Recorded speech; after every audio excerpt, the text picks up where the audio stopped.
Oremos juntos.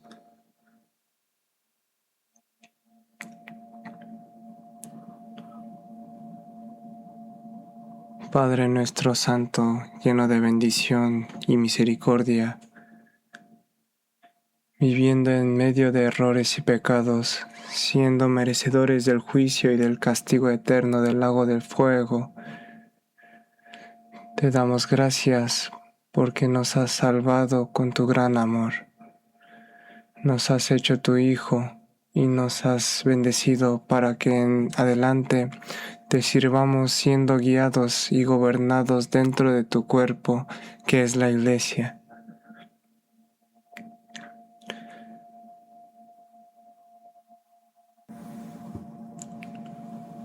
Te damos gracias también por habernos reunido en un mismo lugar a los hermanos salvos por tu sangre preciosa y que nos has instruido con tu santa palabra. Queremos, Señor, que estés con nosotros y llenes con la palabra necesaria a cada uno de los hermanos, y que esa palabra, con la ayuda del Espíritu, sea comprendida y grabada en lo profundo del corazón. Ayúdanos para que tu palabra sea el alimento en nuestra alma y para que pueda ser fuerza, consuelo y ánimo. Haznos estar firmemente sobre tu palabra, para que cada uno de nosotros camine en la verdad y para que a través de nuestra vida transformada seamos manifestados como la luz de este mundo.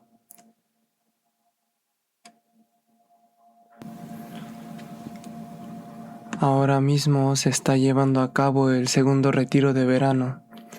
Te pedimos que estés presente y que ores para que las almas que han asistido al retiro y también los que con esfuerzo se logró llevar, todas sin excepción, sean salvos. Ayuda y guía con tu mano bondadosa a los predicadores, colaboradores y todos los hermanos que se esfuerzan por esta obra.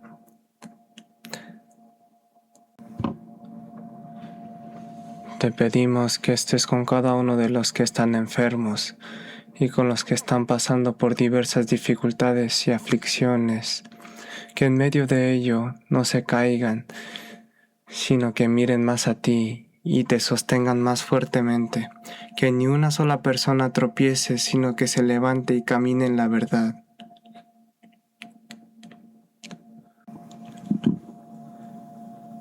A los santos que hoy no pudieron estar con nosotros, llénalos donde quiera que se encuentren con tu gracia.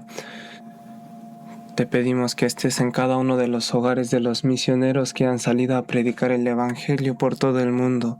Ayúdalos carnalmente y espiritualmente y que por la gran obra de Dios sean usados preciosamente para que muchas almas sean salvas. Edifica y ayuda uno por uno a todos los santos e iglesias de todo el mundo, por favor. Encomendamos por completo a ti el principio y el fin de este día, en el nombre del Señor Jesús, quien nos salvó. Amén.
Sí, Efesios 5 vamos a buscar. Efesios 5.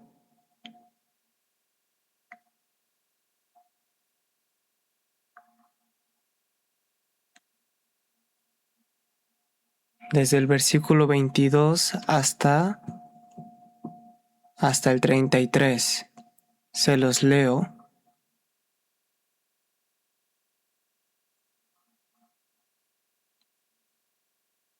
Las casadas estén sujetas a sus propios maridos como al Señor, porque el marido es la cabeza de la mujer, así como Cristo es cabeza de la Iglesia, la cual es su cuerpo, y Él es su Salvador.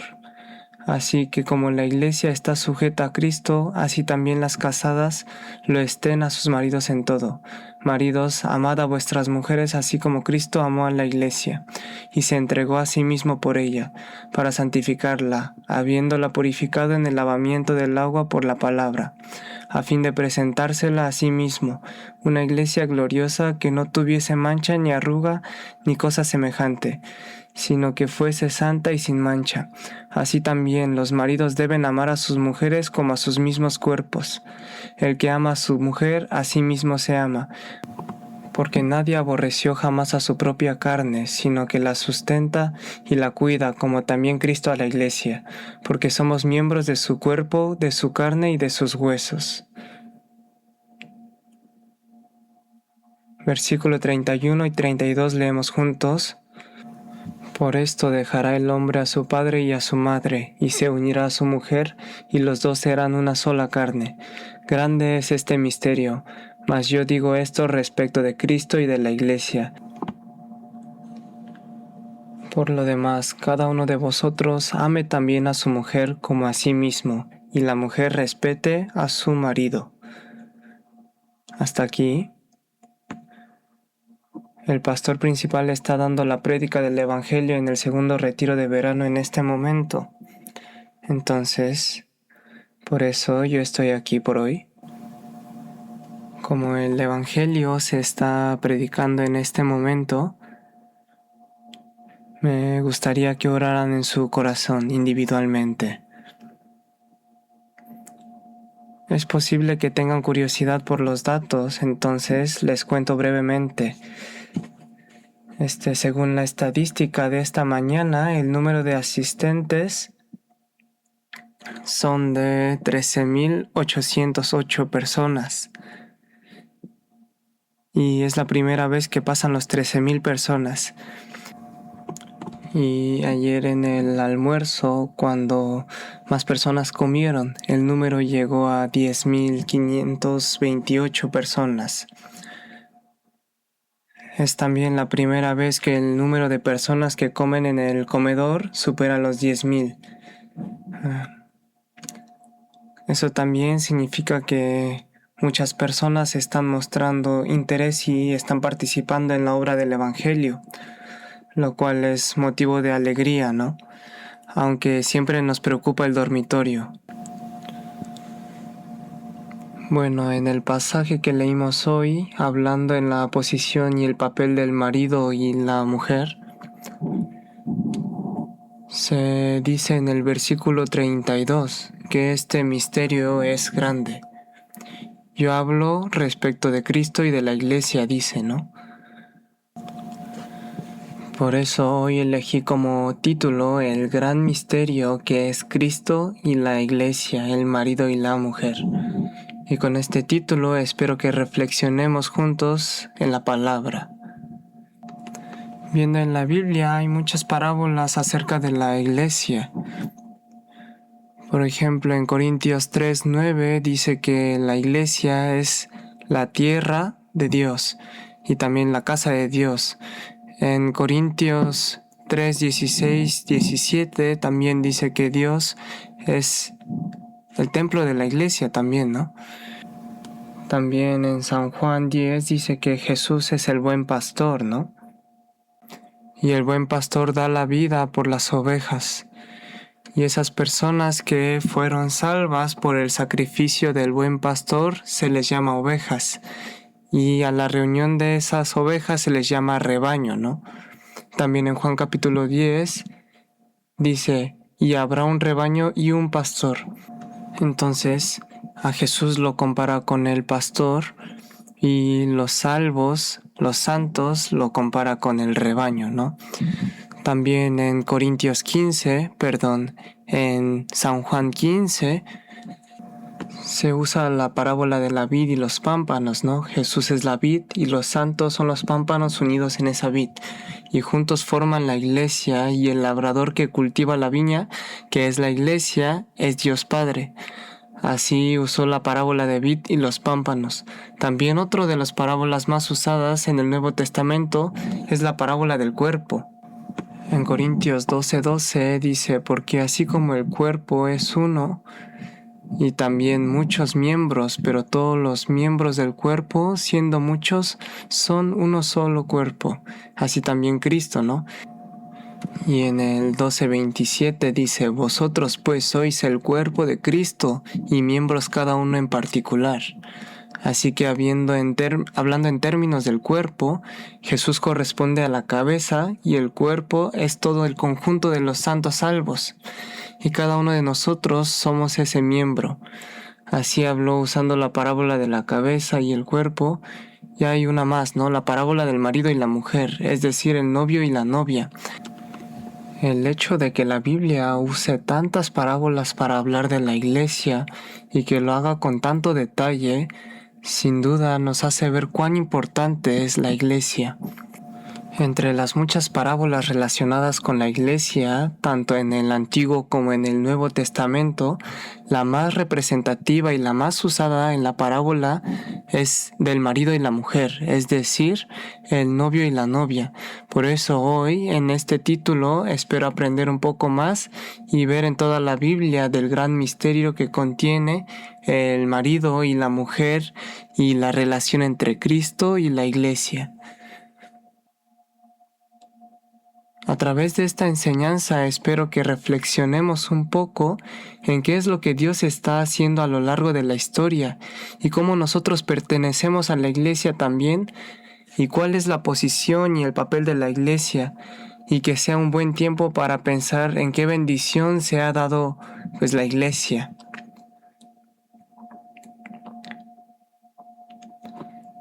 En el Antiguo y el Nuevo Testamento hay muchos pasajes que hablan de la relación entre Cristo y la iglesia como la relación entre el marido y la mujer. Desde el momento en que Dios creó el primer hombre, mostró la relación entre Cristo y la iglesia como la relación entre el marido y la mujer, ¿no? Dejen aquí marcado y busquemos Génesis 1:27. Génesis 1:27.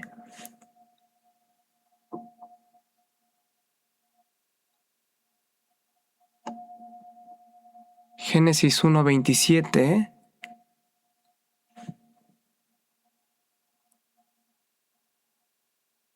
Leemos juntos, y creó Dios al hombre a su imagen. A imagen de Dios lo creó, varón y hembra los creó. Muy bien. En este acontecimiento que Dios creó al primer ser humano, está mostrando la voluntad de Dios.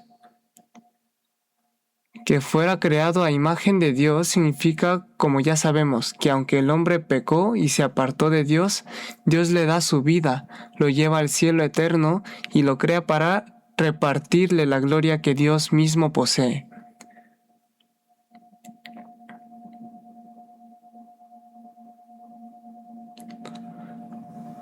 Por eso en el Nuevo Testamento, en Romanos 3:23 dice, por cuanto todos pecaron, están destituidos de la gloria de Dios. No dice que al ver el pecado no pueden entrar al cielo, sino que quedaron destituidos de la gloria de Dios. Y a través de esta parábola podemos saber que el propósito con el cual Dios creó al ser humano fue para repartirle su gloria. Y dijo que cuando creó, los creó varón y hembra, ¿no? Aquí está hablando de un misterio. Aquí, al crear al varón y a la mujer, el varón es un ser que simboliza a Dios. La mujer es un ser que simboliza a la persona que es objeto del amor de Dios, ¿no? Como sabemos, en 1 de Juan 4, 8 y 16 dice que Dios es amor. El amor no se hace solo, el amor necesita a alguien, ¿no? Dios necesita un objeto de amor. Por eso, en 1 de Corintios 11, 7 se dice, el varón es imagen y gloria de Dios. Por eso dice que no debe cubrirse la cabeza. Es decir, hablando del orden de que la cabeza de la mujer es el varón, y la cabeza del varón es Cristo, y la cabeza de Cristo es Dios, ¿no? Dijo que el varón es imagen y la gloria de Dios, es decir, un ser que simboliza a Dios. Entonces la mujer es un ser que simboliza a la persona, que es el objeto del amor de Dios, ¿no? Creó al varón y a la mujer, pero yendo en el capítulo 2, en el capítulo 1 se describe de la manera concreta lo que Dios creó, ¿no? Y si vemos el orden, no los creó al mismo tiempo, sino que primero creó al varón y después a la mujer. Capítulo 2, versículo 18, capítulo 2, versículo 18. Y dijo Jehová Dios, no es bueno que el hombre esté solo, le haré ayuda idónea para él. Jehová Dios formó pues de la tierra toda bestia del campo y toda ave de los cielos y los trajo a Adán para que viese cómo las habría de llamar. Y todo lo que Adán llamó a las bestias vivientes, ese fue su nombre. Y puso Adán nombre a toda bestia y ave de los cielos y a todo ganado del campo. Mas para Adán no se halló ayuda idónea para él. Entonces Jehová Dios hizo caer sueño profundo sobre Adán, y mientras éste dormía, tomó una de sus costillas, y cerró la carne en su lugar. Y de la costilla que Jehová Dios tomó del hombre, hizo una mujer y lo trajo al hombre. Leemos juntos. Dijo entonces Adán, esto es ahora hueso de mis huesos y carne de mi carne. Esta será llamada varona porque del varón fue tomada. Por tanto, dejará el hombre a su padre y a su madre, y se unirá a su mujer, y serán una sola carne. Y estaban ambos desnudos, Adán y su mujer no se avergonzaban. Desde el principio Dios podía haber creado al varón y a la mujer al mismo tiempo. Pero ¿por qué no los creó al mismo tiempo, sino que primero al hombre y luego dijo, no es bueno que el hombre esté solo, le haré ayuda idónea? A Adán en el huerto de Edén se le dio la autoridad de gobernar y guardar todo lo que había en el huerto de Edén. Este Adán del huerto de Edén simboliza precisamente a Dios. Dios lo posee todo, ¿no? Pero aunque Adán tenía toda autoridad y gobernaba, no tenía ayuda idónea. Así como no tenía un compañero de amor, aquí se contiene la imagen de Dios buscando un compañero de amor. Aquí, si vemos el orden, Adán puso nombre a todo el ganado, a las aves del cielo y todas las bestias del campo. Lo que Adán llamó como nombre, ese quedó como el nombre del animal. Aquí podemos saber que el primer ser humano tenía una inteligencia verdaderamente bien formada. No éramos personas que anduvieran gritando como en la edad de piedra o la edad neolítica. Fue creado a imagen de Dios por parecerse al carácter intelectual y moral de Dios. Tenía una inteligencia excelente. Adán, mientras ponía el nombre a todos los animales, seguramente lo iba viendo. Todos tenían parejas. Pero él estaba solo él no tenía objeto de amor. Así que en ese proceso de poner nombres a los animales, Dios hizo que anhelara un objeto de amor, y después de eso hizo que Adán cayera en un sueño profundo. ¿Hasta qué punto lo hizo dormir? Hasta el punto de no darse cuenta ni aunque le sacaran una costilla, ¿no? Se puede decir que estaba casi muerto. Así que le sacó esa costilla, hizo a la mujer y la trajo a Adán, y Adán dijo, esto es ahora hueso de mis huesos y carne de mi carne. Esta será llamada varona, porque del varón fue tomada. Así surgió el varón y la mujer, y por eso dice, por tanto el hombre dejará a su padre y a su madre, y se unirá a su mujer, y los dos serán una sola carne, un solo cuerpo. Así que se estableció por primera vez la ley que un hombre y una mujer se unieran y formaran un hogar. Es un hombre y una mujer, no un hombre y varias mujeres. Aquí hay un misterio verdaderamente muy importante. Como hemos aprendido hasta ahora, Adán, al pecar en Génesis capítulo 3, hizo que todo ser humano naciera con una naturaleza pecaminosa y que naciera con la relación separada de Dios, viviera pecando y estuviera destinado a ser juzgado e ir al infierno. Adán es representante de toda esa humanidad y al mismo tiempo Adán es también la sombra de Jesús. El hecho que Adán cayera en un sueño profundo y se le abriera el costado hizo que surgiera la mujer y ahí se formó un hogar y surgió un compañero, ¿no? Que es el objeto de amor. Todo esto, según Romanos 5:14, dice, Adán, el cual es figura del que había de venir. Es figura del que había de venir, y ese que había de venir es Jesús. Jesús vino a este mundo en un cuerpo humano y murió en la cruz derramando su sangre, y ese Jesús, al recibir el castigo en nuestro lugar y morir en nuestro lugar, pagó por completo la deuda de todos nuestros pecados, y como resultado de ello el Evangelio se completó, y la persona que se arrepiente y cree en ese Evangelio se convierte precisamente en el compañero del amor de Jesús, es decir, es la novia de Cristo Jesús, quien es el esposo. Eso es lo que dice aquí, ¿no? Por eso en el capítulo 2, versículo 24 dice, por tanto dejará el hombre a su padre y a su madre y se unirá a su mujer, y los dos serán una sola carne. Ahora bien, esta palabra, retomada en el Nuevo Testamento, en Efesios 5, 31, 32, dice así, por esto dejará el hombre a su padre y a su madre, y se unirá a su mujer, y los dos serán una sola carne. Grande es este misterio, mas yo digo esto respecto de Cristo, de la Iglesia. Así que este acontecimiento de Génesis capítulo 2, en el cual Dios creó primero al varón y luego hizo caer en un sueño profundo para hacerle una ayuda idónea, que es el objeto de amor, y así formar un hogar, dijo que contiene el misterio que explica la relación entre Jesucristo y la persona salva que es la Iglesia.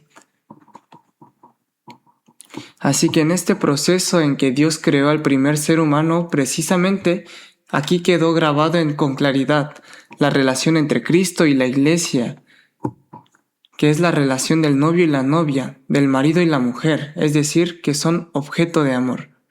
Y si vemos, en el Antiguo Testamento, la relación entre Dios e Israel también explica dentro de Jesucristo la relación entre Cristo y la Iglesia como relación del marido y la mujer. El capítulo representativo en el Antiguo Testamento que habla de la relación de Israel y Dios como relación del marido y mujer es Isaías capítulo 54. Por eso lo leímos juntos. Vamos a pasar a verlo. Isaías capítulo 54. Isaías capítulo 54. Isaías capítulo 54. Isaías capítulo 53, como bien sabemos, contiene 700 años antes de la venida de Jesús y el contenido concreto de que Jesús vendrá y morirá en la cruz para resolver nuestro pecado, ¿no? Y a continuación viene Isaías 54. 1. Regocijaré, oh estéril, la que no daba a luz. Levanta canción y da voces de júbilo, la que nunca estuvo de parto, porque más son los hijos de la desamparada que los de la casada, ha dicho Jehová. Saltamos al versículo 5, porque tu marido es tu hacedor, Jehová de los ejércitos es su nombre, y tú, Redentor, el Santo de Israel, Dios de toda la tierra será llamado, porque como a mujer abandonada y triste de espíritu te llamó Jehová, y como la esposa de la juventud que es repudiada, dijo el Dios tuyo, por un breve momento te abandoné, pero te regocijé con grandes misericordias. Con un poco de ira escondí mi rostro de ti por un momento, pero con misericordia eterna tendré compasión de ti, dijo Jehová tu Redentor. El contenido de este capítulo 54 de Isaías es que porque Israel sirvió a los ídolos y rechazó a Jesucristo, el enviado de Dios fue llevado cautivo a Babilonia y esparcido por todas las naciones del mundo. Pero como Dios es su marido, restaurará de nuevo a Israel y hará que Israel se multiplique y se fortalezca y se engrandezca. Aquí en el versículo 1 aparece la frase, la que no daba a luz, y también la frase mujer sola, ¿no?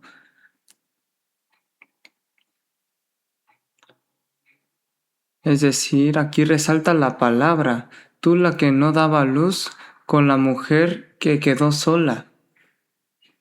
Esta palabra está citada en Gálatas 4:27.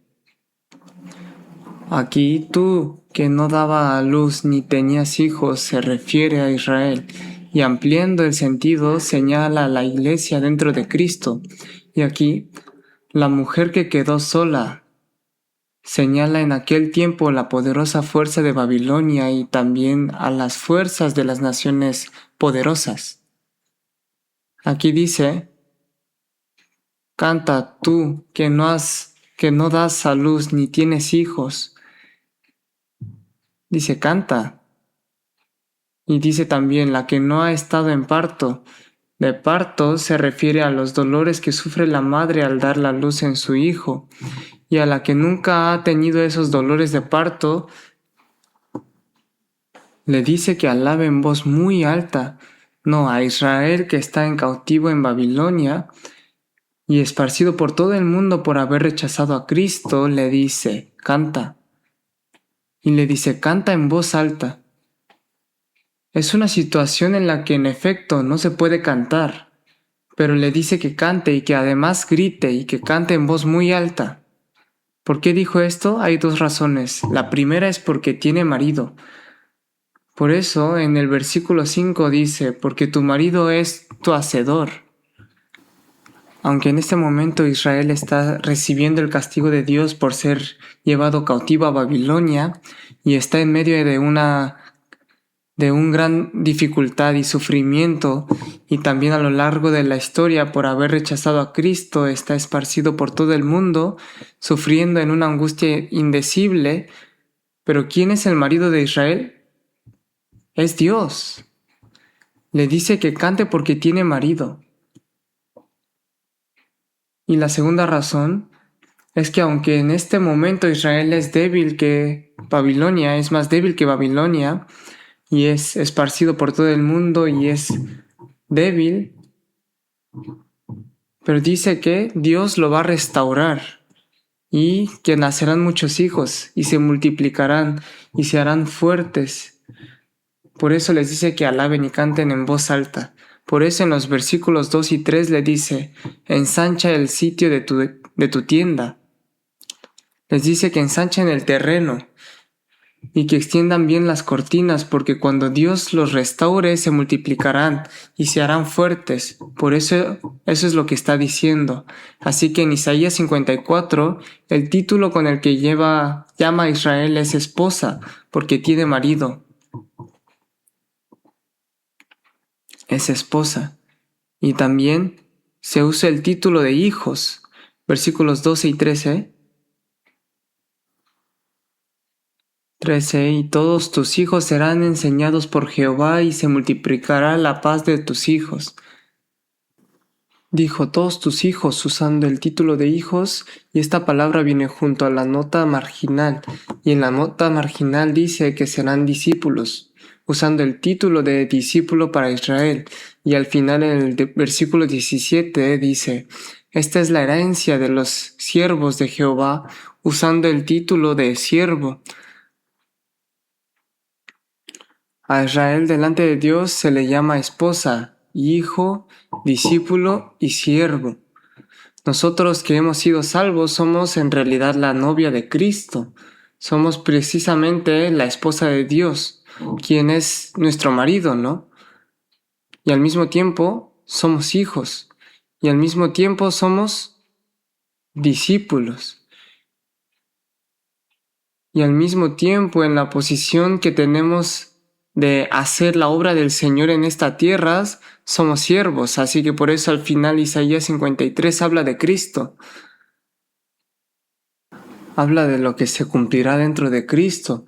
Así que el hecho de que se hable en la relación entre Israel y Dios como relación de marido y mujer, en definitiva es un contenido que se cumple dentro de Cristo. Y así de manera doctrinal y en figura está hablando de que la relación entre Cristo y la Iglesia es relación de marido y mujer, de novio y novia. Israel fue rescatado de Egipto por la sangre del Cordero y se convirtió en la novia de Dios en el lugar del esposo, pero se apartó de Dios y sirvió a los ídolos. Por rechazar a Cristo, Dios los castigó y los esparció por todo el mundo. Por eso aquí en el versículo 6 dice como la esposa de la juventud que es repudiada, como una esposa que en su juventud se casó, pero luego fue repudiada, pero no fue abandonada para siempre. Porque en el versículo 7 dice, te regocijé con grandes misericordias. Y en el versículo 8 dice, con misericordia eterna te tendré compasión de ti. Y dijo que los reunirá y los restaurará de nuevo con grande misericordia y misericordia eterna. En los versículos 9 y 10 dice que esto es comparable al diluvio de Noé. Ustedes saben que el único acontecimiento comparable al diluvio de Noé es el acontecimiento de la cruz. Así como se juzgó a todo el mundo, dentro de la cruz de Jesucristo se terminó el juicio de todas las personas. Y a través de este acontecimiento de redención de la cruz, Dios dio la promesa de quien se arrepiente y cree jamás lo abandonará y lo hará su hijo. Esto es el pacto que hace la paz. Por eso en el versículo 10 dice, no se apartará de ti mi misericordia, ni el pacto de mi paz se quebrantará. Así que dijo que aunque Israel fue llevado cautivo a Babilonia y esparcido por todo el mundo por causa de Cristo, sin embargo, a través de la gran misericordia de Dios, la misericordia eterna y el pacto que hace la paz, volverá a recuperar su posición original de la esposa y posición de novia. ¿Cuándo se cumplirá esto? En la historia se cumplirá plenamente en el reino milenial. El reino milenial es el tiempo en que se gobierna todo el mundo centrado en Israel, centrado en Jerusalén. En ese tiempo Jesucristo gobernará directamente e Israel dentro de Cristo gobernará en la posesión de esposa. Esto es lo que está diciendo. Así que al final de la relación entre Dios e Israel también es, en realidad, figura en la relación entre Cristo y la Iglesia como en relación de marido y mujer. Veamos Jeremías capítulo 3, Jeremías capítulo 3. Jeremías capítulo 3. Así que en el Antiguo Testamento se repite una y otra vez que Dios es el marido de Israel. Jeremías 3, 14 y 15 leemos juntos, convertíos hijos rebeldes, dice Jehová, porque yo soy vuestro esposo. Y os tomaré uno de cada ciudad y dos de cada familia. Y os introduciré en Sión, y os daré pastores según mi corazón que os apacientan con ciencia y con inteligencia. Aquí dice, yo soy vuestro esposo, En tiempos de Jeremías, al final, por servir Israel a los ídolos, sufrió la invasión de Babilonia y fue llevado cautivo a Babilonia. Pero como Dios es su marido, dijo que os hará volver de nuevo y les dará pastores que os enseñarán y criarán. Veamos también Isaías capítulo 62. Isaías capítulo 62. Isaías 62.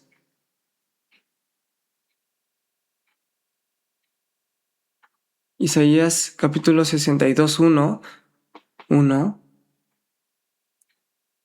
Por amor de Sión no callaré y por amor de Jerusalén no descansaré, hasta que salga como resplandor justicia y su salvación se encenderá como una antorcha. Dijo que recordará a Israel y recordará a Jerusalén y la restaurará. El que Dios no se calle hasta que sea completamente restaurada significa que Él va a trabajar. Diciendo esto, leemos juntos el versículo 4. Nunca más te llamarán desamparada, ni tu tierra se dirá más desolada, sino que serás llamada Jefsibá y tu tierra Belúa, porque el amor de Jehová estará en ti y tu tierra será desposada. En nuestro centro de misión también hay un café llamado Jefsibá. De aquí viene, ¿no? Se tomó el nombre Jefsibá. El significado de Jefsibá es mujer casada, en quien está ahora mi contentamiento. Y Belúa significa mujer casada.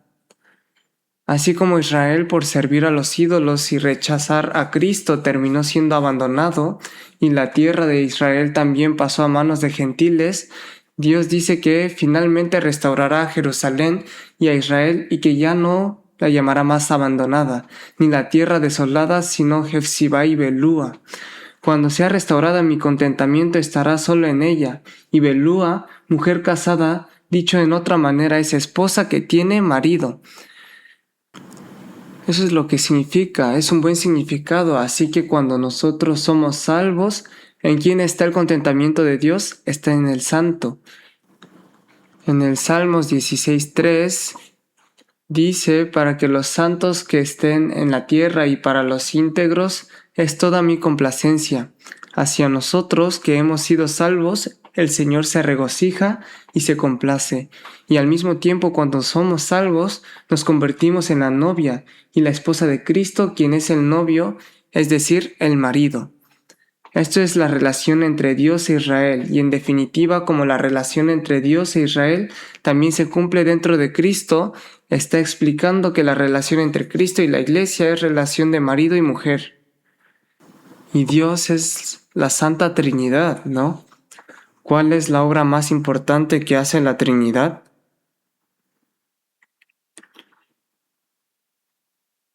La obra más importante y principal es buscar la novia de Jesucristo, quien es el esposo.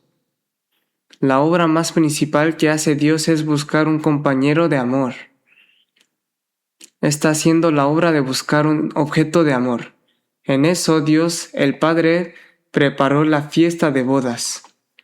Ahí Dios, el Hijo, que es Jesús, vino y realmente murió en la cruz, con las manos y los pies clavados, y con un agujero abierto en el costado, y a través de ese sacrificio completó el Evangelio, preparando así el camino para poder buscar a la esposa, que es la novia. Y el Espíritu Santo hace la obra de casamentero, predica ese Evangelio que hizo Jesús, hace que las personas sean salvas y las convierte en la esposa de Cristo. La obra más grande de Dios, la Trinidad, es buscar el objeto de amor, el compañero de amor. Vamos a comprobarlo. Mateo capítulo 22. Mateo capítulo 22. Primero, Dios el Padre celebró una fiesta de bodas para buscar la novia. San Mateo capítulo 22.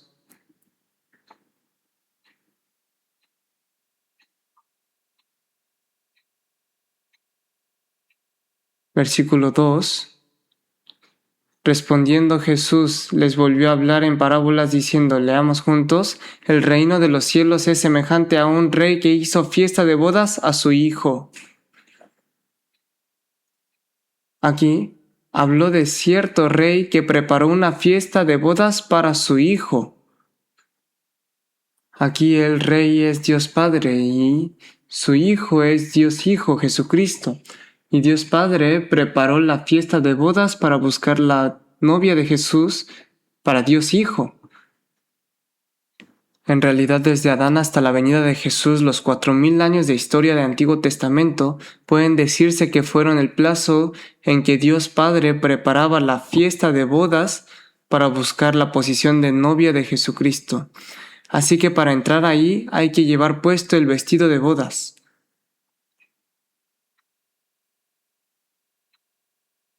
Cuando el rey entró a ver a los invitados, vio a uno que no llevaba vestido de bodas y le dijo, «Amigo, ¿cómo entraste aquí sin estar vestido de boda?» Y él enmudeció.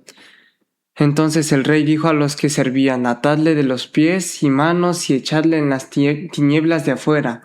Ahí será el lloro y el crujir de dientes porque muchos son llamados y pocos escogidos». Así que preparó la fiesta de bodas e invitó a muchos huéspedes y vio a uno que no llevaba puesto el vestido de bodas. ¿Por qué entró ahí sin llevar el vestido de bodas? ¿Qué es el vestido de bodas? El vestido es la salvación. El manto de justicia hay que recibir precisamente el Evangelio de Cristo completo. Eso es ponerse el vestido de bodas. Dijo que a quien no lleva puesto el vestido de bodas, que lo echen en tinieblas de afuera. Es decir, así como Adán tuvo un agujero en el costado y ahí se formó la mujer y así se estableció la relación del amor de un hogar entre varón y mujer, de igual manera Jesús vino y al morir en la cruz sufriendo en ese gran sacrificio al final completó el Evangelio y preparó el camino para buscar a la novia de Cristo. Lo que hizo Jesús fue abrir el camino a través del sacrificio de la cruz. Veamos Apocalipsis 19:9. Apocalipsis 19:9.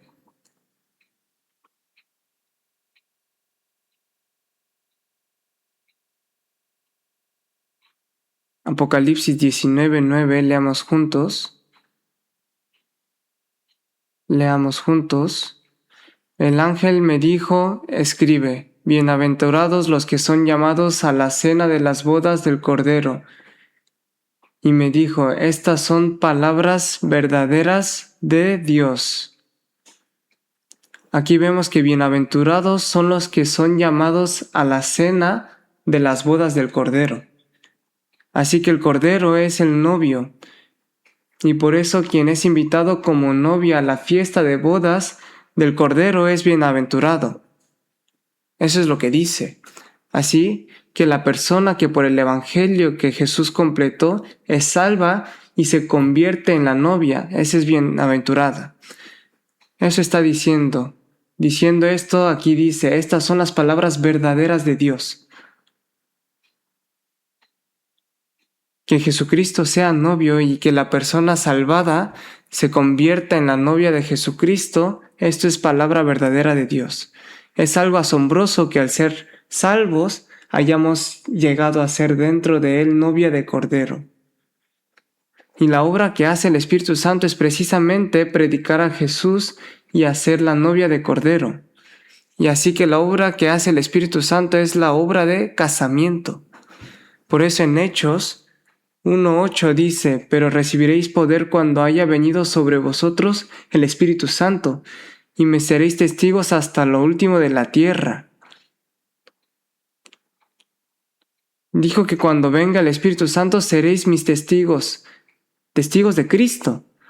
Y viendo en San Juan 15:26 al 27, pero cuando venga el Consolador a quien yo os enviaré del Padre, el Espíritu de verdad, el cual procede del Padre, Él dará testimonio acerca de mí, y vosotros daréis testimonio también porque habéis estado conmigo desde el principio.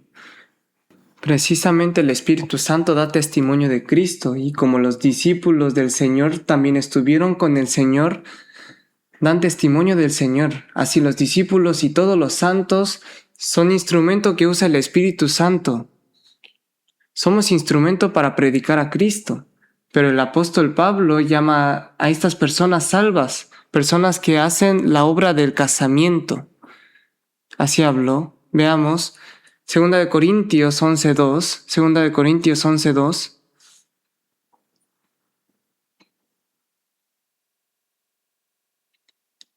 11:2. Leamos también el versículo 3. Vamos a leerlo juntos. Porque os celó con celo de Dios, pues os he desposado con un solo esposo, para que presentaros como una virgen pura a Cristo. Pero temo que como la serpiente con su astucia engañó a Eva, vuestros sentidos sean de alguna manera extraviados de la sincera fidelidad a Cristo. El apóstol Pablo en la carta que envió a la iglesia de Corinto aquí dice, os he desposado. Dijo que él mismo era casamentero. Si el Espíritu Santo usa a Pablo como instrumento y Pablo es casamentero, entonces la obra que hace el Espíritu Santo es la obra de casamentero. Es precisamente predicar a Cristo para buscar la novia. En el contenido de Génesis capítulo 24 vemos que Abraham llamó a un anciano en su casa, ¿no? Eliezer de Damasco, y le encargó que buscara esposa para Isaac. Y le dijo, no busques esposa para Isaac de entre las hijas que están en esta tierra, sino ve a mi parentela y a mi propio pueblo y elige ahí esposa para Isaac. Así que este siervo Eliezer va finalmente, elige y trae a la esposa de Isaac, ¿no? Ahí Abraham es la sombra de Dios Padre, e Isaac es la sombra de Dios Hijo, Jesucristo. Y Eliezer, al dar testimonio precisamente del Padre y del Hijo, y al hacer la obra de casamentero para tomar la novia, es sombra del Espíritu Santo. Así que la obra más principal, más importante de Dios es buscar la novia de Cristo. Está haciendo en esta tierra la obra de buscar el compañero de amor, el objeto de amor. Vamos a ver Apocalipsis 22:17. 22:17.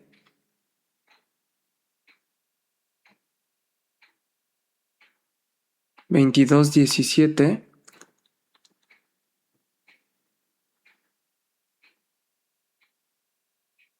Leemos despacio juntos. Y el espíritu y la esposa dice, ven, y el que oye diga, ven, y el que tiene sed, venga, y el que quiera tome del agua de la vida gratuitamente. Aquí dice, el espíritu y la esposa dice, ven, tome el agua de vida gratuitamente, dice. Aquí el Espíritu se refiere a Dios el Espíritu Santo, y aquí la esposa señala precisamente a la multitud salva, es decir, a la iglesia o al santo salvo. En una cierta doctrina se dice que así como existe Dios Padre, existe también una Dios Madre, y que aquí el Espíritu sería Dios Padre y la esposa sería Dios Madre. Eso no tiene ningún sentido. Aquí, la obra que hace el Espíritu Santo es dar testimonio de Cristo para buscar a la novia de Cristo. Y la obra más principal que hace la iglesia también es decir, ven. En realidad es invitar al retiro de verano. Es en verdad una obra de invitación, ¿no? Y beber gratuitamente del agua de vida. Lo que Jesús completó es porque el Señor ya pagó todo el precio, así que cualquiera puede venir, arrepentirse y creer en el Evangelio. Nosotros hacemos esta obra hasta que partimos de aquí. Y también Juan el Bautista llamó a Jesús el novio, ¿no? Vamos a ver Juan 3:29. Juan 3:29.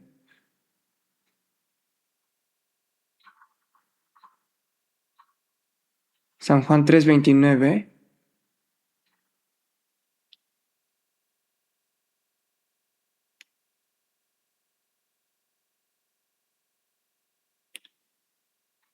Lo leemos juntos. El que tiene la esposa es el esposo, mas el amigo del esposo que está a su lado y le oye, se goza grandemente de la voz del esposo. Así pues, mi gozo está cumplido. Pues Juan el Bautista, al referirse a Jesús, dio testimonio en varias ocasiones diciendo, He aquí el Cordero de Dios que quita el pecado del mundo. Al recibir este testimonio, muchas personas fueron a Jesús. Los discípulos que seguían a Juan el Bautista le dijeron a Juan, Maestro, aquel de quien tú diste testimonio, mucha gente va hacia él. Así que esto lo dicen como una queja, ¿no? Es un cierto modo de expresión de celos. Juan el Bautista, al oír eso, dijo, el que tiene la esposa es el esposo. Juan el Bautista también llamó a Jesús el esposo. Y la persona que se arrepiente y cree y va hacia Jesús es la esposa. Así que Juan el Bautista está diciendo que él mismo es la esposa, el amigo que se alegra al ver que el novio toma a la esposa, el amigo. Cuando dos personas se casan, el amigo del novio se alegra viendo esa boda y al mismo tiempo desea que a las dos personas les vaya bien y les ayudan de diversas maneras. De la misma manera, la persona salva es al mismo tiempo esposa y amigo. Debemos desear verdaderamente que el Señor le vaya bien y participar con corazón gozoso en la obra que hace Cristo, que hace el Espíritu Santo guiando a muchas personas. Así que viendo la Biblia en su totalidad, podemos saber que la obra más principal que hace Dios, Trinidad, es buscar el objeto de amor, la novia. Y la condición para llegar a ser novia de Jesucristo y el novio es precisamente recibir a Jesucristo, el novio como Salvador. Recibirlo como Salvador es la única condición para convertirse en la novia de Cristo. Creo que el libro de la Biblia que mejor explica esto es probablemente Oseas. Vamos a ver un momento Oseas en el Antiguo Testamento, después de Daniel, ¿no? Como no lo buscamos a menudo, quizás no sepan bien dónde está. Veamos Oseas, capítulo 1. Oseas capítulo 1.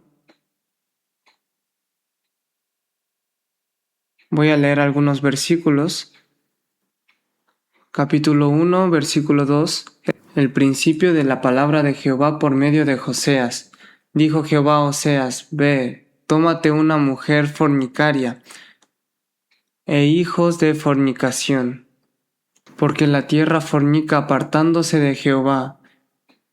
Fue pues y tomó a Gomer, hija de Diblaim, la cual concibió y le dio a luz un hijo, y le dijo Jehová, ponle por nombre Jezreel, porque de aquí a poco yo castigaré a la casa de Jehú por causa de la sangre de Jezreel, y haré cesar el reino de la casa de Israel.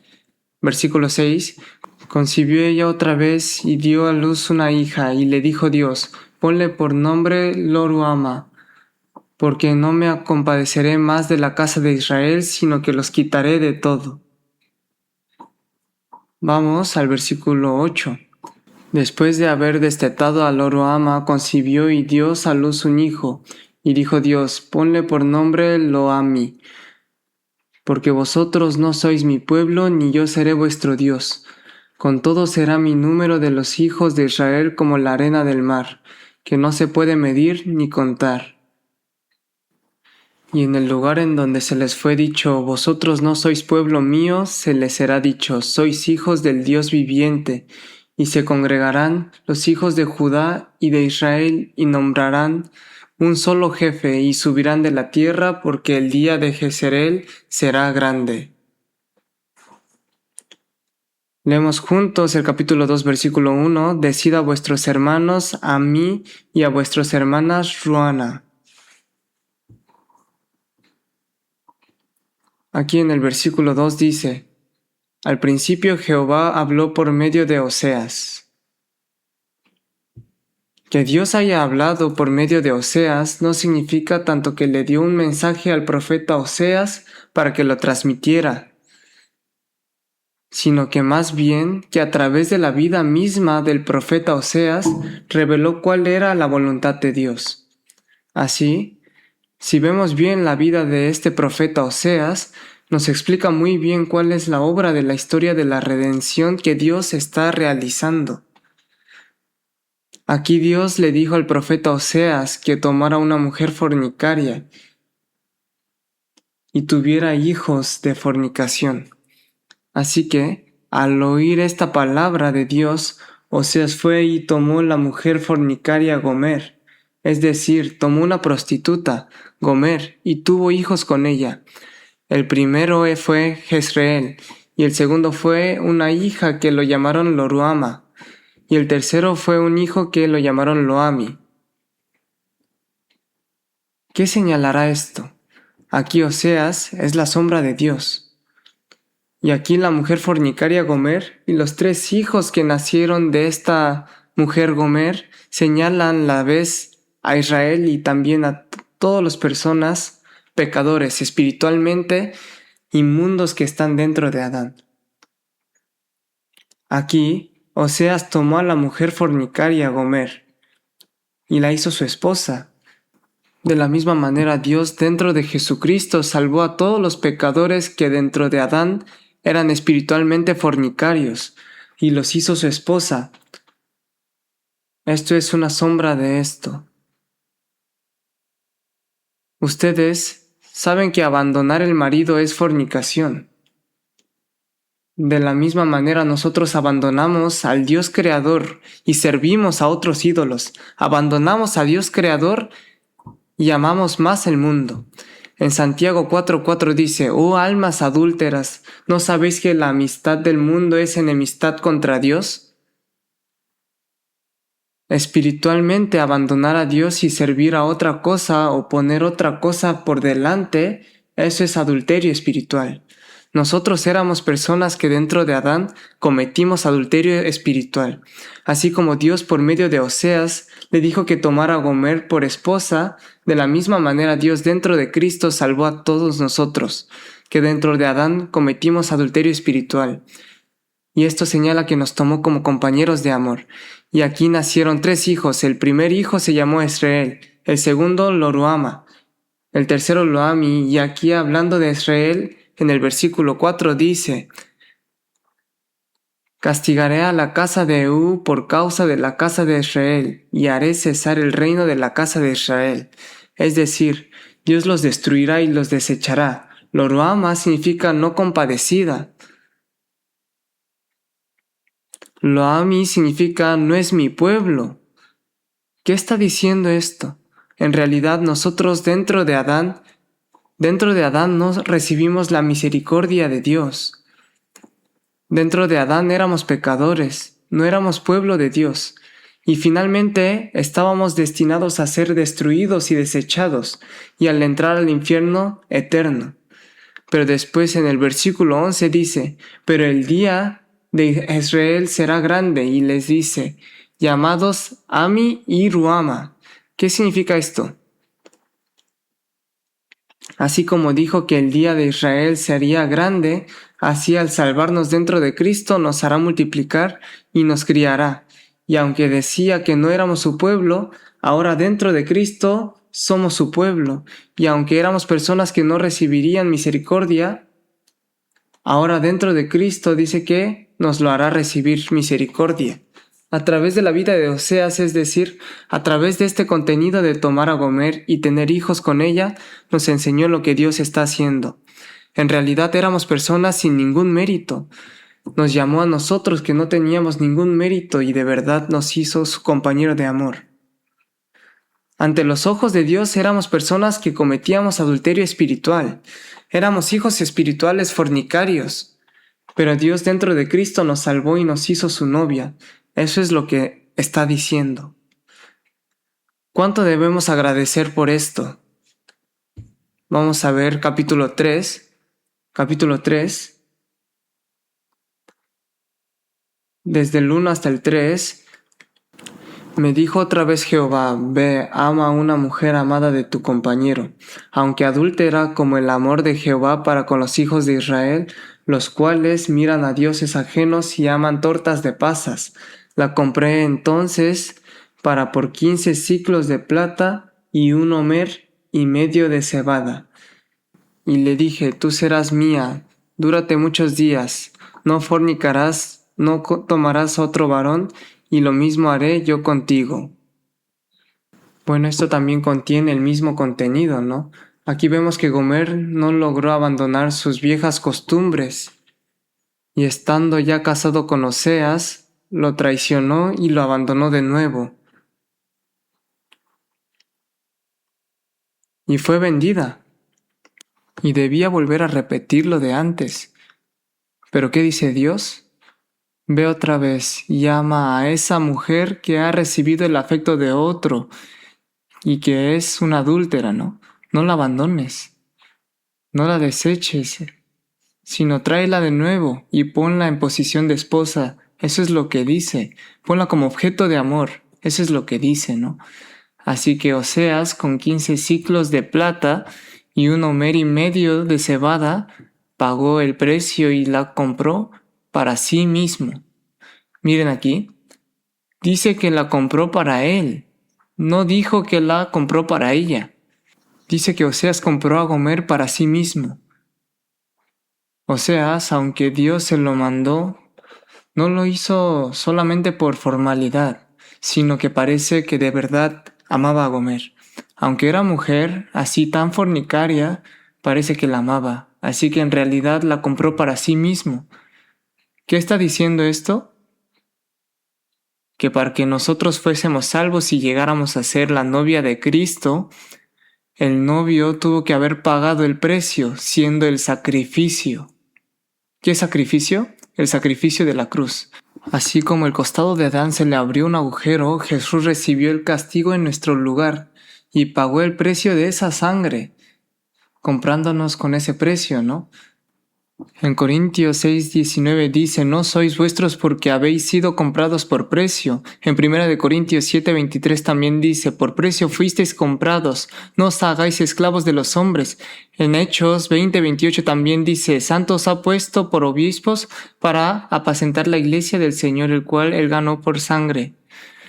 Se pagó el precio de la sangre de Jesús para que nosotros llegáramos a ser novia de Cristo. Y esto se hizo al mismo tiempo por nosotros. Y al mismo tiempo por quien Jesús pagó el precio y nos hizo su esposa, por sí mismo. Por eso en Isaías 43:25 dice, yo soy el que borró tus rebeliones por amor de mí mismo, y no me acordaré de tus pecados. Precisamente Dios mismo, Cristo mismo, pagó el precio por sí mismo y nos compró. ¿Qué debemos de hacer nosotros ahora? Aquí Oseas le pide a Gomer, quédate conmigo muchos días. No fornicarás ni tomarás otro varón, lo mismo haré yo contigo. Ahora el Señor nos ha hecho su novia, y si de verdad soy la novia de Cristo, debo guardar la fidelidad, la castidad hacia el Cristo el novio, ¿no? ¿Por qué? Porque el Cristo el novio nos trató así, pagó el precio y nos amó con un amor inmutable. Aquí Oseas, como no va a vivir muchos años, dice muchos días, pero Jesucristo se convirtió en nuestro novio eterno. Nosotros nos convertimos en la novia eterna de ese Jesucristo. Lo mismo haré yo contigo. Es propio que guardemos la castidad de nuestra fe hacia el Señor. Oseas capítulo 2, versículo 19 y 20. Leemos juntos, y te desposaré conmigo para siempre. Te desposaré conmigo en justicia, juicio, benignidad y misericordia. Y te desposaré conmigo en fidelidad y conocerás a Jehová. Aquí dice, me desposaré contigo para siempre. Cristo es nuestro novio y nosotros somos la novia de Cristo. Llegamos a tener una relación de amor eterna. Y aquí vemos justicia, juicio, benignidad, misericordia y fidelidad. Son 5 cosas, ¿no? Dicho a grandes rasgos, son 2, justicia y amor. Así que nos traspasó esa justicia de Cristo y al mismo tiempo con la gracia, con ese amor de la cruz, nos salvó. Así que viviendo para siempre, entramos en una relación de amor eterna con el Señor. Así que viviendo para siempre, entramos en una relación de amor eterna con el Señor. Así que la única condición para llegar a ser la novia de Cristo, que es el novio, es recibir ese evangelio que Cristo completó, recibir a Cristo como Salvador. Eso es lo único. Solo así se llega a ser la novia de Cristo, y ahora debemos saber que hemos sido salvos y que somos la novia de Cristo. Bien, veamos Efesios capítulo 5.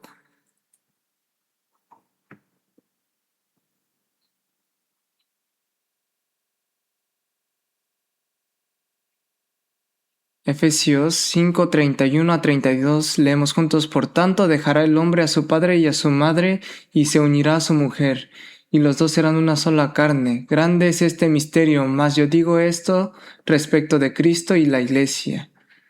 Así que el marido y la mujer de un hogar contienen un gran misterio que explica la relación entre Cristo y la Iglesia. Eso fue revelado desde Génesis y fue revelado en la relación entre Dios e Israel en el Antiguo Testamento. Y con claridad dice que la relación entre Cristo y nosotros es la relación del novio y la novia. Un gran misterio. Como el marido y la mujer de un hogar explican precisamente esta relación entre Cristo y la Iglesia. En el proceso de vivir casados es propio que vayamos comprendiendo este misterio de la relación entre Cristo y la Iglesia. Aquí Cristo, el novio, amó a la Iglesia, que es la novia, ¿no? Hasta dar su vida por ella. Versículos 25.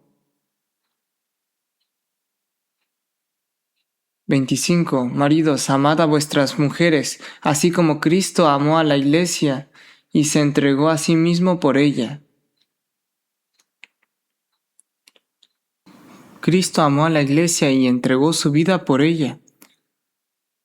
El marido debe pensar profundamente en esto. Se enseña que cuando el marido trata a su mujer, debe amarla como Cristo trata a la Iglesia.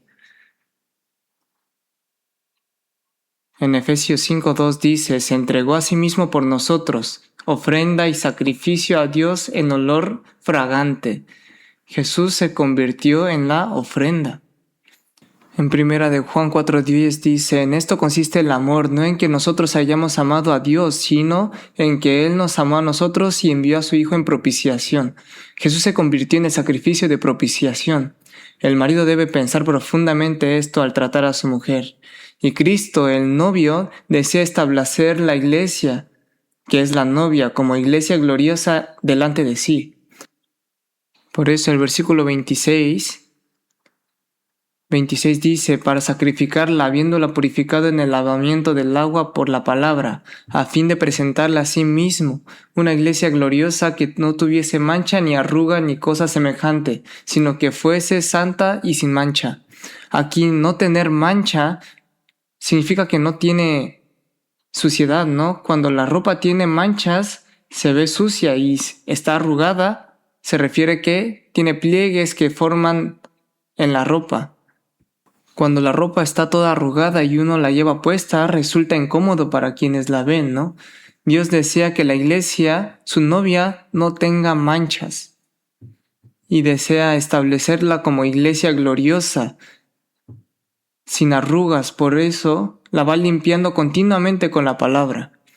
Nos da la palabra y con esa palabra va purificando nuestra vida. ¿Por qué? Porque en verdad desea que la novia esté establecida gloriosamente. Por eso la protege y la cría. Versículo 28. Así también los maridos deben amar a sus mujeres como a sus propios cuerpos. El que ama a su mujer, a sí mismo se ama. Porque nadie aborreció jamás a su propia carne, sino que la sustenta y la cuida, como también Cristo a la iglesia, porque somos miembros de su cuerpo y de su carne y de sus huesos. Como somos miembros y la novia nos protege y nos cría, toda persona desea siempre proteger y criar a su propio cuerpo. De la misma manera como ahora somos la iglesia que se ha convertido en la novia de Cristo, Él nos protege y nos cría. Dios desea que nos vaya bien. nos ayuda en lo que necesitamos. Este modo en que Cristo trata a la iglesia, las esposas no lo escuchen. Por favor, solo los maridos deben escucharlo bien. Este es el contenido que desea que se cumpla mientras se vive la vida del hogar. En medio de eso, desea que vayamos comprendiendo el modo en que Cristo trata a la iglesia. Entonces, ¿qué debe hacer la iglesia? La iglesia debe obedecer y someterse a Cristo. Por eso, versículo 22, las casadas estén sujetas a sus propios maridos como el Señor, porque el marido es cabeza de la mujer, así como Cristo es la cabeza de la iglesia, la cual es su cuerpo y Él es su Salvador. Así que como la iglesia está sujeta a Cristo, así también las casadas lo estén a sus maridos en todo. Así dice. La responsabilidad de la iglesia es recibir el cuidado de Cristo y en todo se refiere a todos los aspectos, ¿no? Y también debe obedecer y someterse en todo. Ese es el deber y la responsabilidad que la iglesia debe cumplir delante de Cristo. Este contenido, mientras se vive la vida en un hogar, las esposas deben reflexionarlo profundamente. Por eso, así que el marido y la mujer de un hogar deben tener presente que contienen un misterio de la relación entre Cristo y la iglesia. ¿Y qué figura tiene Cristo a quien la iglesia, que es la novia, admira con temor reverente? Por supuesto, esto lo dicen muchas partes de la Biblia, pero busquemos Cantares capítulo 5. Cantares capítulo 5. Sería bueno que lo meditemos un poco, esto. Nosotros somos la novia y Cristo es el novio. La figura de Cristo, el novio, a quien admiramos con reverencia, es este. Sería esto, ¿no? Versículo 9, Cantares 5:9. ¿Qué es tu marido más que el otro amado, o la más hermosa de todas las mujeres? ¿Qué es tu amado más que otro amado, que así nos conjuras? Mi amado es blanco y rubio, señalando entre 10,000. Su cabeza como oro finísimo, sus cabellos crespos, negros como el cuervo, sus ojos como palomas junto a los arroyos de las aguas que se lavan con leche y a la perfección colocadas, sus mejillas como era de especias aromáticas como fragantes flores, sus labios como lirios que destilan mirra fragante, sus manos como anillos de oro engastados de jacintos, su cuerpo como claro marfil cubierto de zafiros, sus piernas como columnas de mármol fundadas sobre las basas de oro, su aspecto como Líbano escogido como los cedros, su paladar dulcísimo y todo el codiciable. Leemos juntos, tal es mi amado, tal es mi amigo, oh doncellas de Jerusalén.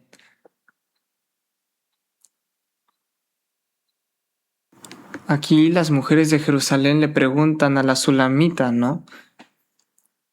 ¿En qué es mejor su amado que los demás?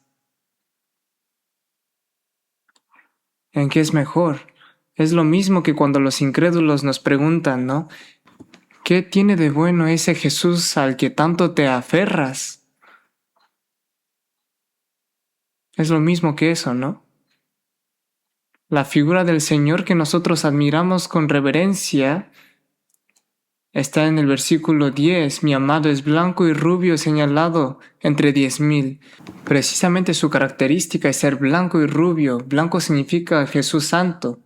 Y el rojo, ¿qué significa?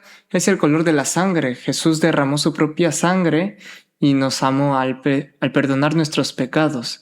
Blanco y rojo, blanco es el carácter de Jesús y rojo señala la obra que hizo Jesús. Aquí menciona 10 cosas seguidas: cabeza, cabello, ojos, mejillas, labios, manos, cuerpo, piernas, aspecto, paladar, y con esto está señalando todo su ser. Todo es codiciable. La cabeza es como oro fino. El oro fino es algo que no cambia. La cabeza habla de la autoridad. La autoridad que tiene Jesús es una autoridad eterna. El amor de Jesús también es eterno. Todo es inmutable. La cabeza es como oro fino y el cabello es crespo, negro como el cuervo. Que el cabello sea negro señala que es joven y lleno de vigor. Jesús es alguien poderoso, nos provee de esa fuerza y ese poder que Jesús tiene. Así que nos tiene y nos hace vivir con fuerza. Y aquí sus ojos como palomas junto a los arroyos de las aguas que se lavan con leche y a la perfección colocados. Y que los ojos sean como palomas señala pureza. Los ojos del Señor deben mirarnos con ojos puros, como de paloma. El Señor no tiene nada de engaño. Hacia nosotros que hemos sido salvos no tiene nada de mala intención, solo desea que nos vaya bien y nos vigila con los ojos buenos. No piensa en cómo hacer que fallemos, sino que piensa en cómo establecernos rectamente, en cómo hacer que nos vaya bien, porque los ojos del Señor son los ojos puros. Con esos ojos de paloma siempre nos mira deseando que nos vaya bien. Y aquí, lavados con leche, dice, la leche mojada es el amor de la madre. Los ojos del Señor nos mira con amor. Aquí los labios como lirios que destilan mirra fragante, dice, que los labios sean como lirios. Aquí al pensar en lirios, uno piensa en el lirio blanco, pero se refiere al lirio rojo. Aquí que los labios sean como lirios significa que son rojos y de los labios gotea mirra. El núcleo de este mensaje que sale de Jesús, lo rojo es sangre y gotea mirra. La mirra que pone sobre el cadáver, ¿no? Es muerte. El tema central del mensaje que llevó a cabo Jesús en la realidad fue sangre y muerte. A través de ese evangelio fuimos salvos. Y todo él es codiciable, dijo. El Señor a quien servimos, a quien adoramos con reverencia, no tiene nada que pueda ser desechado. Es perfecto en todo. A Él lo hemos recibido como novio. ¿Y cuál es la figura de la novia que el novio se complace en ver? Es Cantares capítulo 4, versículo 1. He aquí que tú eres hermosa, amiga mía, he aquí que tú eres hermosa. Tus ojos entre tus quedejas como de paloma, tus cabellos como manada de cabras que se recuestran en las laderas de Galad. Tus dientes como manadas de ovejas trasquiladas que suben del lavadero, todos con crías gemelas y ninguna entre ellas estéril. Tus labios como hilo de grana y de habla hermosa, tus mejillas como cachos de granada detrás de tu velo, tu cuello como la torre de David edificada para armería, 1000 escudos están colgados en ella, todos escudos de valientes, tus dos pechos como gemelos de gacela que se apacentan entre lirios. Si vemos el contenido del capítulo 3, ahora la novia montada en el palanquín que el novio envió llega ante el novio. Es decir, el novio canta sobre la figura de la novia que está de pie para casarse. Esto muestra con claridad que la figura de novia es la que el Señor, que es el novio, se complace en ver. Aquí vemos, he aquí que tú eres hermosa, amiga mía. He aquí que tú eres hermosa. Dios nos dice a nosotros que somos hermosos. En la Biblia, quienes aparecen como figura de novia de Cristo, todos son personas hermosas. Qué hermosa era Eva, ¿no? Esto es hueso de mis huesos y carne de mi carne. Y Sara, que era la mujer de Abraham, qué hermosa era, ¿no? Aún a los 90 años era hermosa. Rebeca, la mujer de Isaac, era muy hermosa. Y Raquel, la mujer de Jacob. Jacob sirvió 14 años completos para obtener a Raquel. Sirvió 14 años para conseguir una sola persona. Esto no lo hacemos nosotros normalmente, ¿no? Así nos ve Dios a nosotros. A cada persona salva, a cada uno. Eres hermosa, dice. Y aquí mis ojos son como palomas. La paloma señala la pureza. Cuando nuestros ojos miran al Señor con verdadera pureza, sin engaño, y ponemos toda nuestra confianza en Él, anhelándolo de verdad, y miramos y esperamos todo en Él, si le miramos así, ¿cuánto se alegraría Él? Su cabello es como manada de cabras que descansan en las laderas de Galaad. Que sea como una manada de cabras muestra que el cabello es largo. En la Biblia, básicamente, que el cabello sea largo habla de la obediencia. Desea una novia obediente, tus dientes como manada de ovejas trasquiladas que suben del lavadero, todas con crías gemelas y ninguna entre ellas estéril. Es decir, que los dientes estén bien alineados en su lugar. Cuando los dientes están bien alineados, se mastica bien, ¿no? Y al masticar bien, se digiere bien. La figura de la novia que escucha bien la palabra del Señor la digiere bien. Esa complace a Dios. Y luego los labios como hilo de grana. Y de los labios sigue saliendo el hilo de grana sin parar, ¿no? ¿Qué desea que salga de la boca? El mensaje de la sangre del hilo de grana. Que salga dentro de nuestro testimonio el evangelio de la sangre preciosa del Señor, que lo que predicamos también sea en realidad predicar a Cristo clavado en la cruz. Así que aquí en cada elemento se está diciendo bien de que se complace Cristo en el lugar del novio, con la iglesia que es la novia y con el santo que es la novia. Su cuello, como la torre de David edificada para armería, con 1000 escudos colgados, todos los escudos de los hombres valientes. El cuello generalmente en la Biblia habla de su voluntad, que la voluntad de la persona salva sea firme y dedicada, que no cede entre nada del mundo y que no ceda nada del diablo y que guarde el nivel de fe en todo. Al ver esto, se alegra Dios. Por eso, cuando pensamos también que es la figura del Señor, a quien admiramos con reverencia y cuando conocemos con más claridad quién es el Señor, en quien creemos, cuando nuestro corazón se afirma más en la fe, se surgiría el deseo de ser leales al Señor. Y también cuando conocemos cómo es la figura de la novia que el Señor se complace, entonces trataremos de parecer a esa figura, ¿no? Y por último, hay algo más en que pensar. Al final de la historia hay un juicio que recibirá la gran ramera. Y también hay una bendición eterna que recibirá la iglesia, que es la novia de Cristo, ¿no? Vamos a pensar en eso un momento. Apocalipsis capítulo 19. Apocalipsis capítulo 19.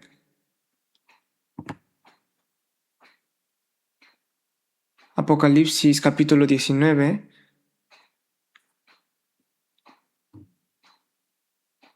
Voy a leer los versículos 2 y 3. Porque sus juicios son verdaderos y justos, pues ha juzgado a la gran ramera que ha corrompido a la tierra con su fornicación, y ha vengado la sangre de sus siervos de la mano de ella. Otra vez dijeron Aleluya, y el humo de ella sube por los siglos de los siglos. Saltemos al versículo 7. Gocémonos y alegrémonos y dámosle gloria, porque han llegado las bodas del Cordero, y su esposa se ha preparado, y a ella se le ha concedido que se vista de lino fino, limpio y resplandeciente, porque el lino fino es las acciones justas de los santos. Y el ángel me dijo, escribe, bienaventurados los que son llamados a la cena de las bodas del Cordero. Y me dijo, estas son palabras verdaderas de Dios. Yo me postré a sus pies para adorarle, y él me dijo, mira, no lo hagas. Yo soy consiervo tuyo y de tus hermanos que retienen el testimonio de Jesús. Adora a Dios porque el testimonio de Jesús es el espíritu de la profecía. Muy bien. En Apocalipsis capítulo 19 vemos que en el versículo 7 aparece la esposa del Cordero y en el versículo 2 aparece la gran ramera. Así que aquí contrasta la gran ramera con la esposa del Cordero. El contenido que aparece antes en Apocalipsis capítulos 17 y 18 habla de la gran ramera y del juicio que recibirá esa gran ramera. El contenido de Apocalipsis capítulo 19 habla de la bendición eterna que recibirá la esposa del Cordero.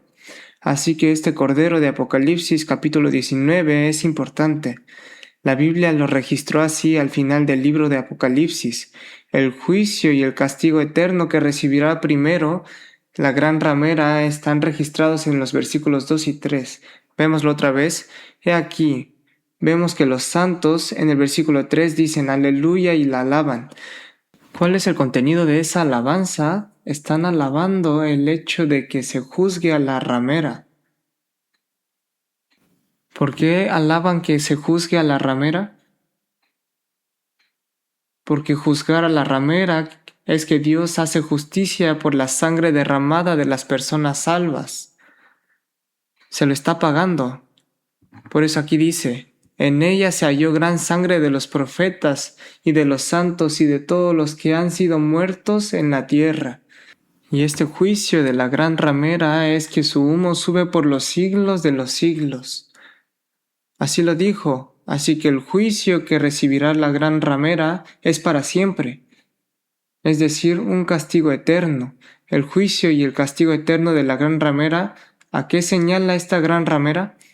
En medio de esta confusión de los 7 años, a la fuerza religiosa que se alía con la potencia del mundo, que le da la espalda a Dios, a esa se le llama la gran ramera. Veamos el capítulo 17, 1 y 2. Leemos juntos. Vino entonces uno de los 7 ángeles que tenían las 7 copas, y habló conmigo diciéndome, ven acá y te mostraré la sentencia contra la gran ramera, la que está sentada sobre las muchas aguas, con la cual han fornicado los reyes de la tierra, y los moradores de la tierra se han embriagado en el vino de su fornicación. Está hablando del juicio que recibirá esta gran ramera sentada sobre las muchas aguas. Estas muchas aguas señalan a todo el mundo. Una gran ramera que domina sobre todo el mundo, una gran fuerza religiosa. Ustedes, aunque no lo vemos, como no les prestamos tanta atención, no lo sabemos, pero está surgiendo un movimiento de unificación religiosa. El WCC. El camino puede ser diferente, pero el destino es uno. Ni tiene sentido lo que dicen. Si el camino es diferente, el destino también es diferente. ¿Cómo puede ser el camino diferente, pero dicen que el destino es uno?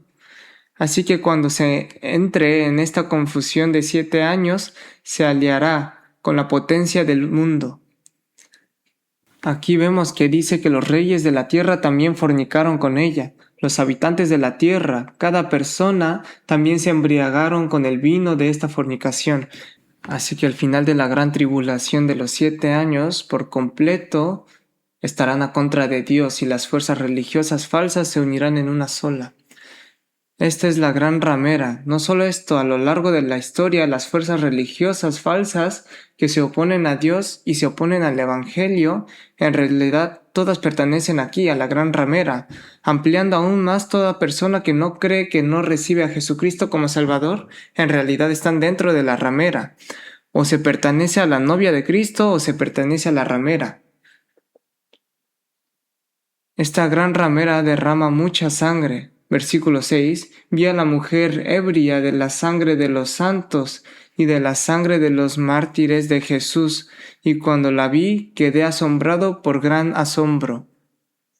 Ebria de la sangre de los santos y la sangre de los mártires de Jesús, derrama mucha sangre.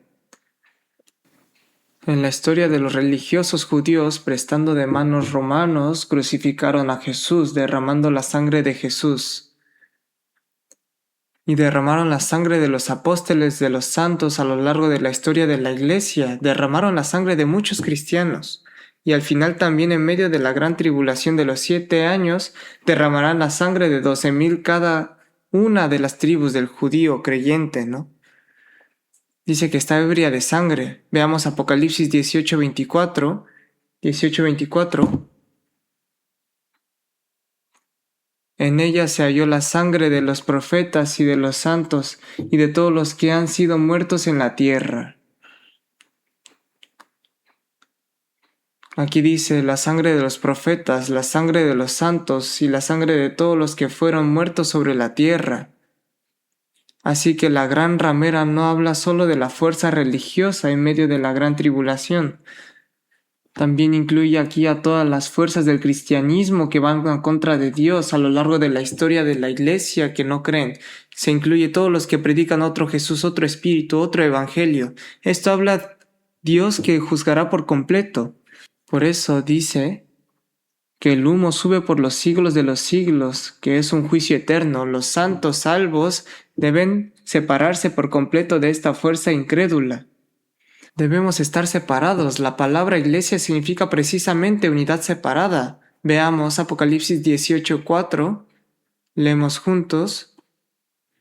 Y oí otra voz del cielo que decía: salid de ella, pueblo mío, para que no seáis partícipes de tus pecados, ni recibáis parte de sus plagas. Dice que no se debe participar en eso. Debemos estar separados por completo de eso.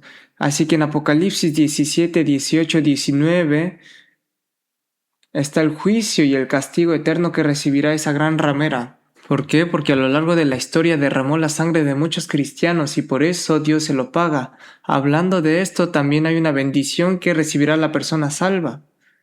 Veamos el versículo 6. El versículo 6. Y también oí la voz de una gran multitud como el estruendo de muchas aguas y como la voz de grandes truenos que decían, leamos juntos, Aleluya. Apocalipsis 19:6. Leamos juntos, y oí como la voz de una gran multitud como el estruendo de muchas aguas y como la voz de grandes truenos que decía, Aleluya, porque el Señor nuestro Dios Todopoderoso reina. Bien. En el versículo 7, han llegado las bodas del Cordero y su esposa se ha preparado. Es la esposa del Cordero. Y dice que llegó el tiempo de las bodas. ¿Por qué a Jesús se le llama Cordero? La única condición para llegar a ser esposa del Cordero es recibir al Cordero. El Cordero significa que Jesús es el sacrificio que murió en la cruz. He aquí el Cordero de Dios que quita el pecado del mundo, dijo. Debemos aceptar que Jesús es el sacrificio que en la cruz llevó nuestro pecado en nuestro lugar. Solo aceptando que nuestro pecado fue perdonado para siempre, se llega a ser la novia de Jesús. En realidad, de los 66 libros de la Biblia, el que más habla de Jesús como el Cordero es el Apocalipsis. Búsquenlo en Apocalipsis. La expresión que llama a Jesús el Cordero aparece 27 veces. ¿Cuántas veces? Es la que más aparece. En el último libro de la Biblia se enfatiza especialmente a Jesús como el Cordero. La única condición para llegar a ser la novia de Cristo es recibir a Jesús como el Cordero. Aceptarlo verdaderamente como mi Salvador. He aquí dice, llegó el tiempo de las bodas del Cordero. ¿Qué es el tiempo? Significa que se cumplió el tiempo prometido. Cuando termine la era de la Iglesia está fijado el momento en el que el Señor volverá. En ese momento el Señor vendrá y llevará a las personas salvas y allá arriba realizará la boda real. Mientras la persona salva en esta tierra está comprometida, la ceremonia de bodas se celebra allá arriba. Así que en la tierra somos una virgen pura y en el futuro seremos la esposa del Cordero. Por eso el apóstol Pablo en 2 Corintios 11:2 dijo, os he desposado con un solo esposo, Cristo, para presentaros como una virgen pura. En esta tierra estamos en la condición de virgen pura esperando la ceremonia de bodas. La ceremonia de bodas se celebra allá arriba. ¿Cuál es el día más alegre para una persona? Es el día de la boda, ¿verdad? Cuando el Señor venga allá arriba y nosotros subamos y estemos con el Señor, Jesús como el novio y nosotros como la novia, entrando en la relación matrimonial y estando juntos para siempre, ¿cuánto gozo habrá entonces? Por eso es una gran alegría. Aquí en el versículo 6 dice que como la voz de una gran multitud y como el ruido de muchas aguas y como el ruido de gran trueno, cantan un aleluya inmenso. ¿Por qué? Porque es un gran día muy alegre. Yo cuando escuché como voz de muchas aguas no lo entendía muy bien, pero al escuchar enfrente las cataratas del Iguazú, el ruido del agua cayendo, entonces entendí un poco. Cuando la persona salva suba allá arriba, como novia de Cordero, será tan alegre, entonces cantará una alabanza tan grande. Como es tan alegre es que dice esto aquí en el versículo 7, nos gozamos y nos alegramos, habrá una gran emoción, una gran conmoción y un gran gozo. Sin duda será así. Y ahora entrará en la posición de la novia, la esposa del Cordero, cada vez más plenamente, ¿no? Y participa junto con el juicio que hace el novio. Participa también junto con la gloria que recibe el novio.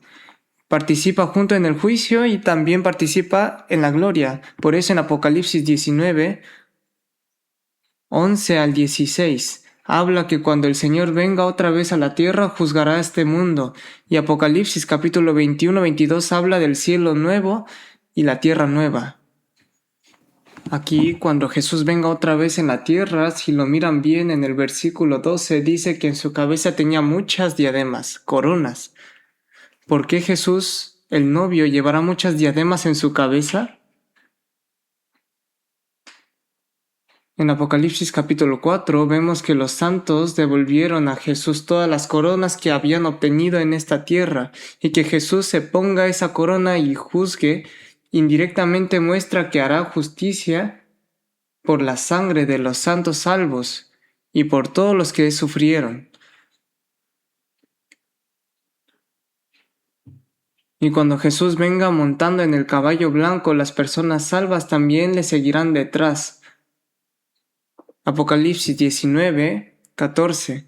Y los ejércitos celestiales vestidos de lino finísimo, blanco y limpio le seguían en caballos blancos.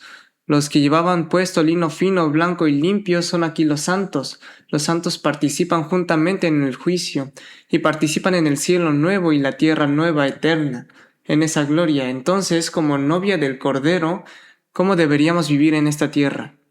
Resumiendo brevemente, el Cordero y la esposa del Cordero tienen un destino común. El novio y la novia tienen un destino común, así que Jesús vivió una vida de padecimiento. La esposa del Cordero, es decir, la iglesia, el santo también tiene que vivir en ese padecimiento. Hay que padecer y después de esto se obtiene la gloria. Jesús después del padecimiento en la cruz obtuvo la gloria de la resurrección, ¿no? Por ejemplo, David padeció y entró en la gloria, pero la mujer de David, Mical, es sombra de la iglesia y el santo. Cuando David recibió la gloria, Mical no recibió gloria, porque no participó junto en el padecimiento de David. Cuando David padecía, Mical se casó con un hombre llamado Palti. David después llegó a ser rey, la trajo de nuevo, la puso de nuevo en la posición de esposa, pero no tuvo gloria, porque no participó junto en el padecimiento. Si yo realmente soy la novia de Cristo, debería estar padeciendo con él, y al mismo tiempo su esposa se ha preparado. Esta palabra significa que ella misma se preparó para sí misma. Ustedes, después de ser salvos, el resto de nuestra vida es un tiempo en el que nos arreglamos delante del Señor. Entonces, ¿qué es la iglesia? Es una especie de sala de espera de novia, y la iglesia es una especie de salón de belleza. Cada vez que nos reunimos es propio que arreglemos con la palabra nuestro corazón y nuestros pensamientos, y que con la palabra vayamos arreglando nuestra vida. Somos la novia de Cristo.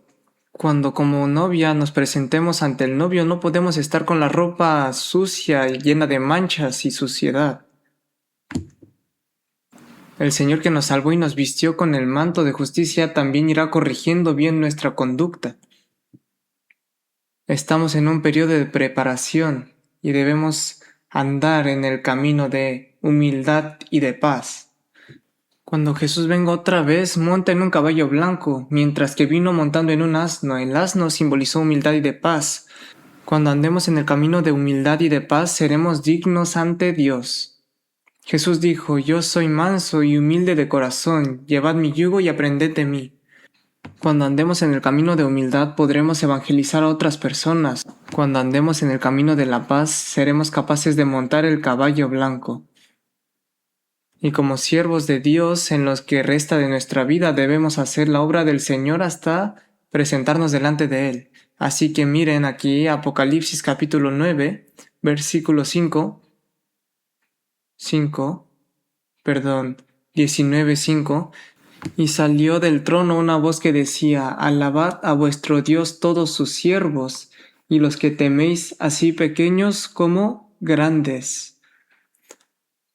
Dice siervos de Dios, no está hablando de los ángeles.